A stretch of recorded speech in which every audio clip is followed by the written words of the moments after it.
Allora, siamo qui con il presidente del Chiarlins, Vincenzo Zanutta, a cui diamo il nostro caloroso benvenuto. Innanzitutto volevamo complimentarci con lei per i risultati ottenuti nel corso degli ultimi anni, risultati che si sono ripetuti anche nella giornata di ieri all'esordio contro il Vigasio, dove i suoi ragazzi sono imposti per 1-0. Questa vittoria, la prima giornata di campionato, può essere di buon auspicio per ripetere quanto di buono fatto nella passata stagione. Cosa si aspetta da questa stagione? Sicuramente vincere intanto ha portato 3 punti nelle casse della società e questo è il riassunto della prima giornata, perché purtroppo non è che vincendo la prima abbiamo raggiunto gli obiettivi. Sicuramente partire bene dà entusiasmo e il calcio è fatto di entusiasmo, è fatto di vittorie e vincere conta molto per ripetere quello che si sta facendo. Quindi dal mio punto di vista prendiamo quanto c'è di buono in questa prima domenica, che sono appunto i 3 punti, e andiamo avanti. Andiamo avanti cercando comunque di essere critici e correggere quelli che sono i nostri punti deboli a livello societario, a livello di squadra e cercando di trovare i giusti equilibri in una categoria dove i fuori quota la fanno da padrona, perché se tu hai l'equilibrio in campo con i giusti fuori quota, la tua squadra è una squadra ben costruita. Viceversa, anche se hai dei bravissimi vecchi, tra virgolette, però non hai un equilibrio con i giovani in campo, alla fine le tue saranno le pene dell'inferno, perché quella è la chiave di lettura in una categoria dove ci sono queste regole, giusto o sbagliate che siano, però sono queste le regole. Che obiettivi ci poniamo? Quest'anno io in fase di presentazione ho detto che mi piacerebbe andare in Champions League. Champions League tradotta nel campionato di Serie D vorrebbe dire arrivare nei primi 4. L'anno scorso siamo arrivati settimi, in un'ottica di miglioramento continua vorrebbe dire migliorare di 3 posizioni quello che è stato il campionato scorso. È un qualcosa di importante, perché arrivare nei primi 4 vuol dire mettere dietro 16 squadre, che non sono poche, vuol dire che hai lavorato in una determinata maniera e soprattutto cerchi di avviare un percorso che nel corso del tempo può darti soddisfazione importante. Non siamo quelli che dobbiamo ottenere tutto e subito, dobbiamo fare passi in base alla nostra gamba, dobbiamo cercare di calibrare i costi, mantenere degli equilibri di bilancio e arrivare ai risultati con le giuste tempistiche, senza dover vincere a tutti i costi e subito. Quindi non c'è nessuna fretta, l'obiettivo vero è migliorare quello che si è fatto l'anno scorso. Quindi c'è la volontà di fare questo salto di qualità già a partire da quest'anno? Sicuramente di migliorarsi, di fare questo salto. Se lei allude a un ipotetico sbarco nei professionisti, forse siamo ancora un po' distanti da questa volontà, però magari se il nostro obiettivo è quello di migliorarsi costantemente, probabilmente ci arriveremo in maniera naturale senza stravolgere ambiente e situazione societaria.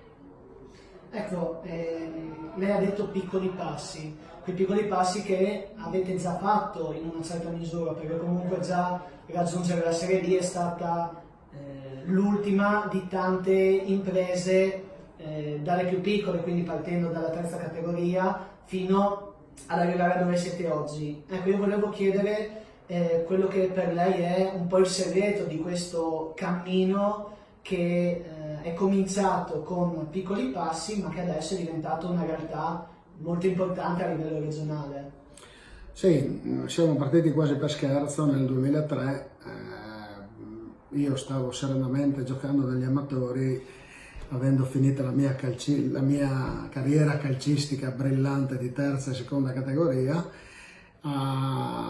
Avevo cominciato a dedicarmi ad altro, ho studiato, ho fatto, e quindi il calcio per me era diventato uno sfogo amatoriale e con un gruppo di amici ci siamo ritrovati e abbiamo cominciato un percorso quasi per scherzo. Abbiamo detto: mettiamo insieme ciò che resta del calcio nei 2 paesi della bassa in estrema difficoltà e cerchiamo di riprendere un cammino senza grosse pretese, probabilmente un cammino che voleva semplicemente portarci a un equilibrio di categorie molto basse, come erano abituati i 2 paesi fino a qualche anno fa.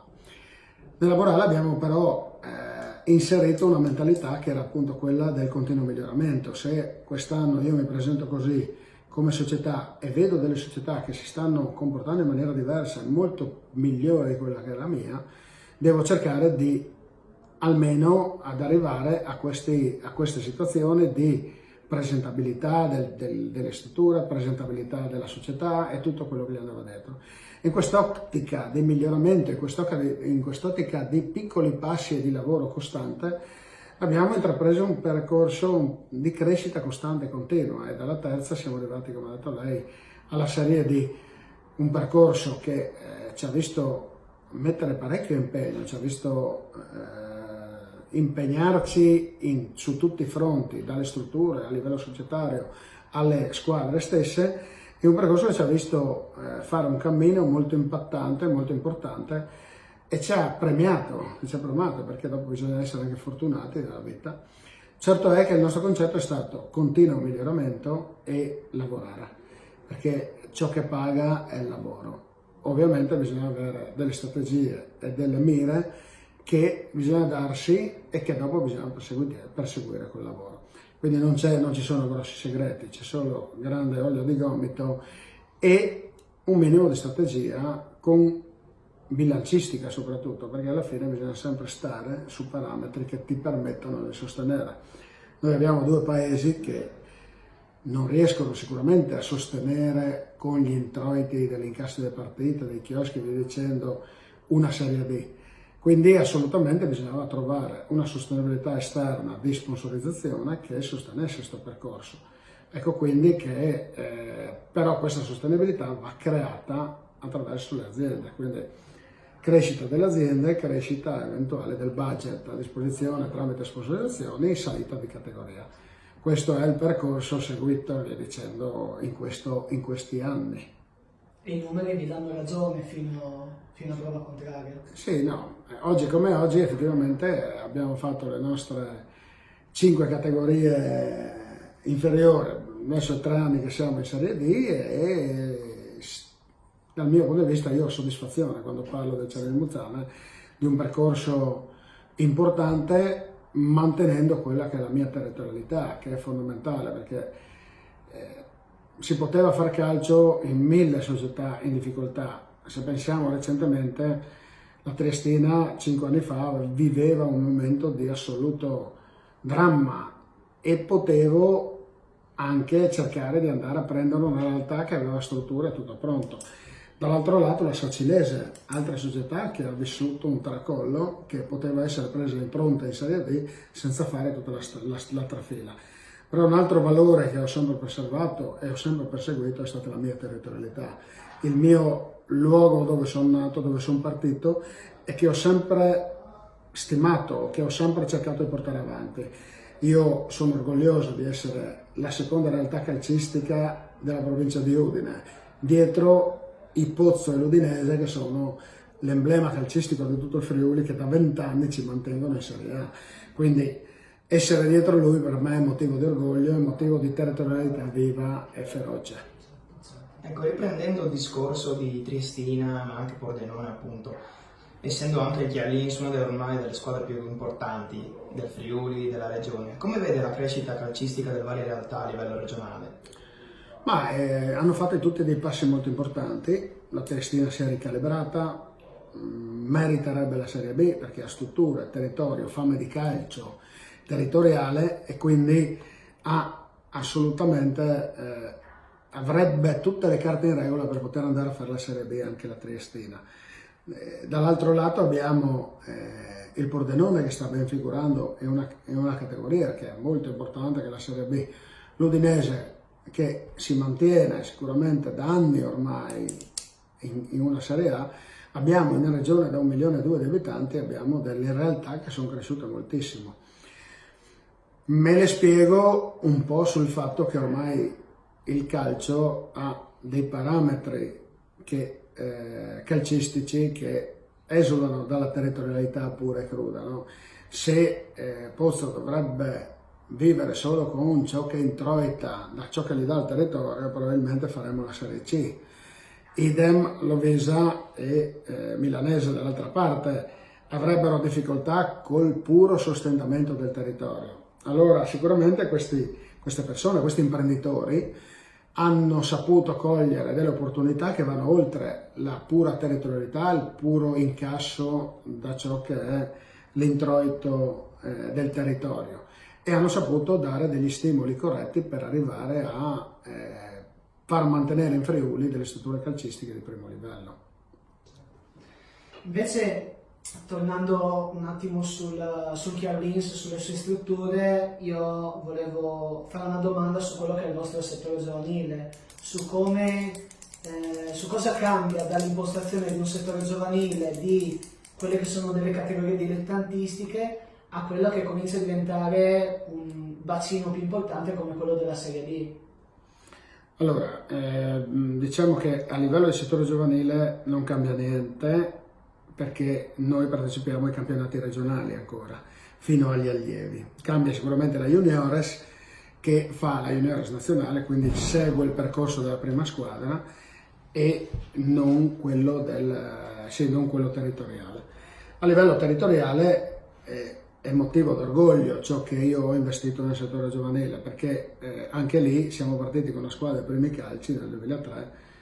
Io a livello regionale ho vinto tutti i titoli, e non una volta, bensì più volte, e reputo che la mia scuola calcio di settore giovanile sia una scuola di primo ordine, sicuramente tra le prime 5 della regione. Questo non lo dico io, lo dicono i numeri, lo dicono le classifiche che noi stiliamo. Quello che abbiamo investito sui giovani, e quello che dico a tutti, è sicuramente il fatto di bravi tecnici che insegnano veramente calcio, perché c'era la mentalità ancora che serva assolutamente, cioè che si possa prendere chiunque ad insegnare calcio. Non è così, non è così. Le persone preparate a insegnare calcio insegnano calcio, e anche da giocatori magari che in partenza non sono perfetti possono tirar fuori delle qualità importanti e mettere al servizio delle varie categorie di giocatori di sicuro livello. Quello che abbiamo fatto noi è stato appunto questo: investire molto sui tecnici, investire sulla struttura, sui pulmini, perché le famiglie sempre di più, ci sono i genitori che lavorano entrambe, quindi bisogna andare a prendere il ragazzo, portarlo a fare allenamento, riportarlo a casa, cercando di mantenere un equilibrio in quelle che sono le quote, perché il calcio anche ai giorni nostri viene considerato come lo sport di massa, lo sport che tutti possono fare, e noi abbiamo cercato di mantenere questo. Attualmente la nostra quota è di 300 euro, vuol dire 30 euro al mese, e noi teniamo i ragazzi 4 volte alla settimana. Quindi se consideriamo questo impegno, io non penso che esista uno sport che costi così poco per le famiglie, perché qualsiasi sport ti costa 30 euro a settimana, se ti va bene, se non 300. Il calcio costa 30 euro al mese. Se lo guardiamo, cerchiamo di mantenere comunque un equilibrio, che a noi il giovane costa molto di più rispetto a quello che chiediamo, però reputiamo che sia anche una funzione sociale la nostra, che è quella di tenere vicino tutti i giovani del nostro territorio e cercare di inviarli a uno sport.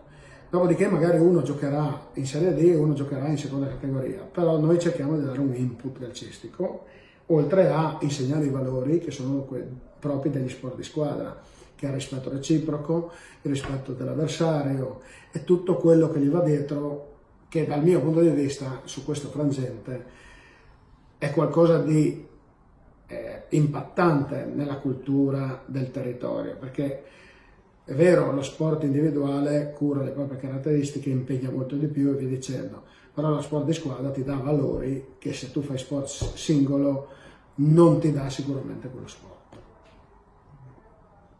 Benissimo, noi con l'auspicio e la speranza di poterla rivedere presto con magari altri traguardi raggiunti importanti come quelli raggiunti ultimamente, la ringraziamo per la breve intervista e niente, buona fortuna per il futuro del Chiarlins e la sua. Grazie mille, grazie a voi, ci riaggiorniamo sicuramente.